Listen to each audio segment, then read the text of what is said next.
Good morning children's. मैं पुष्पिता मोहंती, हिंदी अध्यापिका। आज आपको आपके पाठ्य पुस्तक पल्लव छठी कक्षा से हिमालय नामक कविता को पढ़ाने जा रही हूँ।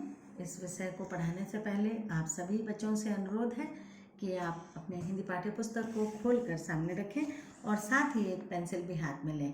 कारण जब मैं इस विषय को आपको पढ़ाती जाऊंगी और इस विषय में आने वाले कठिन शब्दों को आपको बताती जाऊंगी, आप इनके अर्थ को अपने पुस्तक के किनारे पर या नोटबुक में लिखते जाएं, जिससे आप दोबारा जब भी इस विषय को खोलकर पढ़ने का प्रयास करें तो आपको यह कविता आसानी से समझ में आ सकेगी।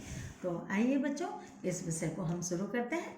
तो देखिए, पाठ से पहले यहाँ पर लाल रंग के एक ब्रैकेट में कुछ नीले रंग से कुछ लिखा गया है। क्या है? हिमालय भारत का मुकुट है। कविता में हिमालय की विशेषताओं को दर्शाया गया है। इस कविता के कवि हैं सोहनलाल द्विवेदी, जिन्होंने इस कविता में भारत के मुकुट हिमालय की विशेषताओं का वर्णन किया है। इस कविता को अभी मैं पढ़ूंगी, बाद में इसे आपको व्याख्या रूप से समझाती जाऊंगी। अब आप इस कविता को ध्यान दें। युग युग से है अपने पथ पर, देखो कैसे खड़ा हिमालय, डिगता कभी ना अपने प्रण से, रहता प्रण पर अड़ा हिमालय। जो जो भी बाधाएं आईं उन सबसे ही लड़ा हिमालय, इसीलिए तो दुनिया भर में हुआ सभी से बड़ा हिमालय।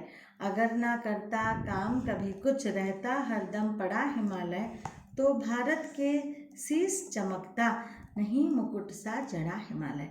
खड़ा हिमालय बता रहा है, डरो ना आंधी पानी में, अब खड़े रहो अपने पथ पर, सब कठिनाई तूफानी में। डिगो ना अपने प्रण से तो सब कुछ पा सकते हो प्यारे, तुम भी ऊंचे हो सकते हो, छू सकते हो नभ के तारे। अचल रहा जो अपने पथ पर, लाख मुसीबत आने में, मिली सफलता जग में उसको, जीने में मर जाने में। सोहनलाल द्विवेदी। तो बच्चों, यहाँ पर कवि सोहनलाल द्विवेदी जी ने बड़े ही सुंदर ढंग से इस विषय का वर्णन किया है। युग युग से है अपने पथ पर। क्या कह रहे हैं कवि? युगों युगों से अपने पथ पर, अपने राह पर कौन खड़ा है? देखो कैसे खड़ा हिमालय, डिगता कभी ना अपने प्रण से। वो कभी अपने प्रण, अपने जो उस प्रण था, जो उसने मतलब प्रतिज्ञा की है, उस पर से वो कभी नहीं हिल रहा। रहता प्रण पर अड़ा हिमालय, वो अपने प्रतिज्ञा पर सदैव ही अडिग यानी अड़ा हुआ है, कभी नहीं हटूंगा वहाँ से। जो जो भी बाधाएं आए, चाहे किसी भी प्रकार, चाहे तूफान आए, आंधी आए, धूप हो, बरसात हो, मैं अपने पथ पर खड़ा हूँ। जो जो भी बाधाएं आई या दुश्मनों का वार हो, लेकिन वह कभी अपने पथ से नहीं अड़ा, उन सबसे ही लड़ा हिमालय। उसने बड़ी वीरता के साथ उन सभी का सामना किया है। इसीलिए तो दुनिया भर में हुआ सभी से बड़ा हिमालय, इसीलिए तो उसे पर्वतों का श्रेष्ठ माना गया है, अर्थात उसे सबसे बड़ा कहा गया है। अगर ना करता काम कभी कुछ, रहता हरदम पड़ा हिमालय। अगर वो कुछ नहीं करता, सदैव खाली अडिग सा ही खड़ा रहता, दुश्मन आप बोलोगे कि मिस वो क्या करता है, वो तो एक ही जगह खड़ा हुआ है। नहीं, वो अपने हमारे यानी भारत के दुश्मनों को भारत में घुसने से पहले रोकता है और यह कहता है कि अगर तुम्हें भारत पर जीत पानी है या भारत को में घुसना है तो मुझे हटाकर जाना होगा। करता है ना काम वो एक सिपाही की तरह, अडिग वहाँ पर खड़ा है ना, वो कभी नहीं घुसने देता अपने शत्रुओं को। रहता हरदम पड़ा हिमालय, तो भारत का शीश चमकता। तो कैसे वो भारत माता के शीश पर चमकता है ना, शीश अर्थात मस्तक पर, हरदम हमेशा शीश पर कैसे वो चमचमाता, नहीं मुकुट सा जड़ा हिमालय। तो वो कभी भी भारत का मुकुट बनकर उसके सिर पर नहीं जगमगाता, अगर वो कुछ काम नहीं करता और अपने पथ पर से हट जाता तो। लेकिन उसने ऐसा नहीं किया, बल्कि उसने क्या किया, वो सदैव अपने पथ पर अडिग खड़ा रहा, अविचल खड़ा रहा, अपने प्रण पर यानी अपनी प्रतिज्ञा पर वो डटा रहा। खड़ा हिमालय बता रहा है। क्या बता रहा है हमें? कौन? खड़ा हिमालय। जो हिमालय खड़ा हुआ है वो क्या बता रहा है? डरो ना आंधी पानी में। बच्चों, कभी हमें आंधी पानी तूफान से नहीं डरना चाहिए।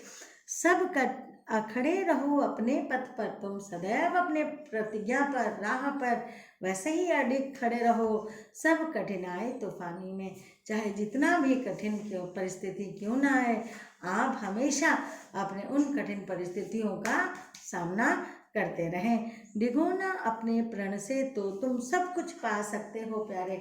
अगर तुम अपनी प्रतिज्ञा से नहीं हटोगे, अपने लक्ष्य से नहीं हटोगे, तो तुम्हें सब चीज़ की प्राप्ति हो सकती है जो तुमने मन में ठान लिया है। तुम भी ऊंचे हो सकते हो, छू सकते हो नभ के तारे। तुम भी बहुत ऊंचे हो सकते हो और आसमान, नभ अर्थात आसमान के तारों को छू सकते हो। अचल रहा जो अपने पथ पर, जो हमेशा अडिग रहा अपने पथ पर, कभी नहीं हटता अपने पथ से। लाख मुसीबत आने से, हजारों मुसीबतों, लाखों मुसीबत आने पे वो अगर अपने पथ से, सच्चाई की राह से या अपने शत्रुओं से, कभी अपने कर्तव्य पथ से अगर वह नहीं हिलता है, मिली सफलता जग में उसको जीने में मर जाने, चाहे वो जिए या चाहे मर जाए, उसे हमेशा सफलता की प्राप्ति होती है। अर्थात वह सदैव ऊपर उठ सकता है।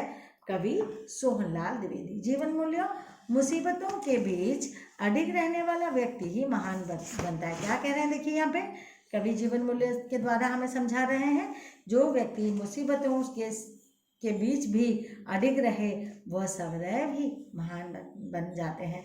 ऐसे कई सारे व्यक्तित्व हमारे सामने आते हैं जिन्होंने लाख मुसीबतों को झेला, लेकिन फिर भी वे अपने कर्तव्य पथ पर बने रहे और आज अमरता यानी ऊंचाई के स्थान को उन्होंने प्राप्त किया है। तो बच्चों, यहाँ पर कुछ शब्दों के अर्थ मैं आपको बता रही हूँ, आप उनके अर्थ को लिखते जाएं और ध्यान भी दें। वैसे आपके पुस्तक में पीछे भी दिया गया है शब्द मैत्री में, ध्यान दीजिए।